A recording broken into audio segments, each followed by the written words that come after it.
Le sexe sans amour est une expérience vide, oui, mais parmi les expériences vides, c'est une des meilleures. Woody Allen.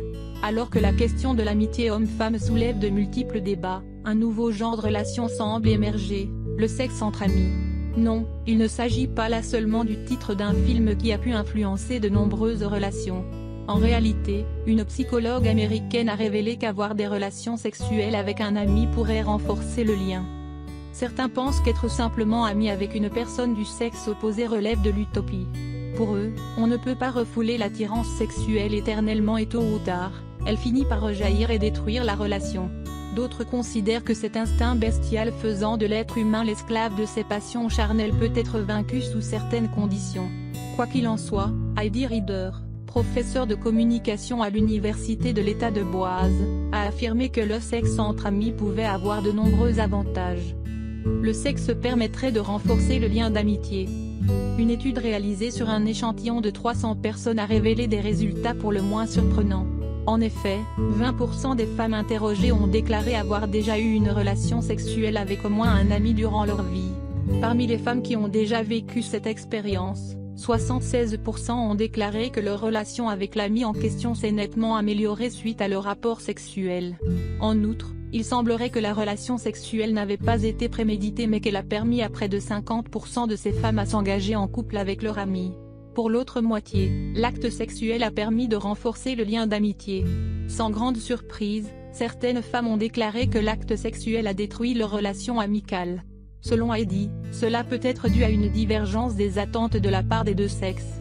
Si pour la femme, le rapport sexuel signifie le début d'une histoire d'amour alors que pour l'homme, c'est simplement une expérience de plaisir sans conséquence, un fossé peut se créer. De ce fait, il est nécessaire de communiquer et de partager avec l'autre ses réelles intentions pour être sur la même longueur d'onde.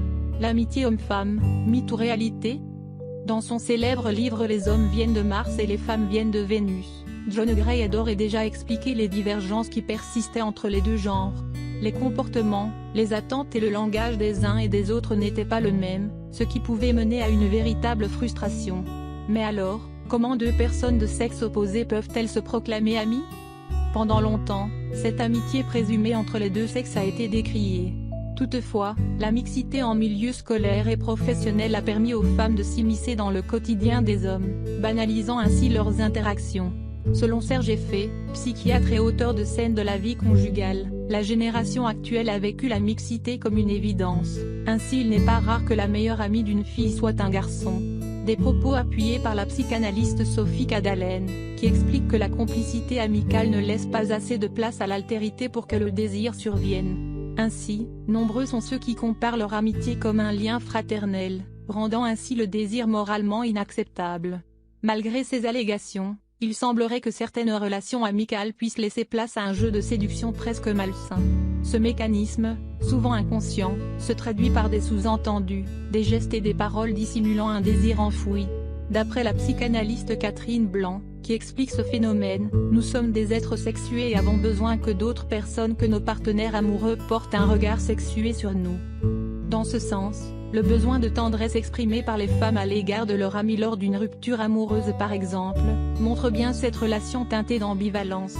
Néanmoins, le sexe constitue souvent une barrière à ne pas franchir. Mais dans certains cas, il arrive que certains succombent à leur désir. Selon le psychanalyste Serge Effet, les relations sexuelles de copinage ne sont pas de même nature que les relations sexuelles amoureuses. Généralement, l'acte sexuel entre deux amis provient d'un désir inconscient mais n'implique pas forcément des sentiments. Cependant, lorsque l'un ou l'autre vient à ressentir de l'amour et à attendre autre chose de la relation, cette dernière peut basculer. Dans ce cas-là, l'amitié peut soit évoluer vers une relation amoureuse, soit être détruite à tout jamais.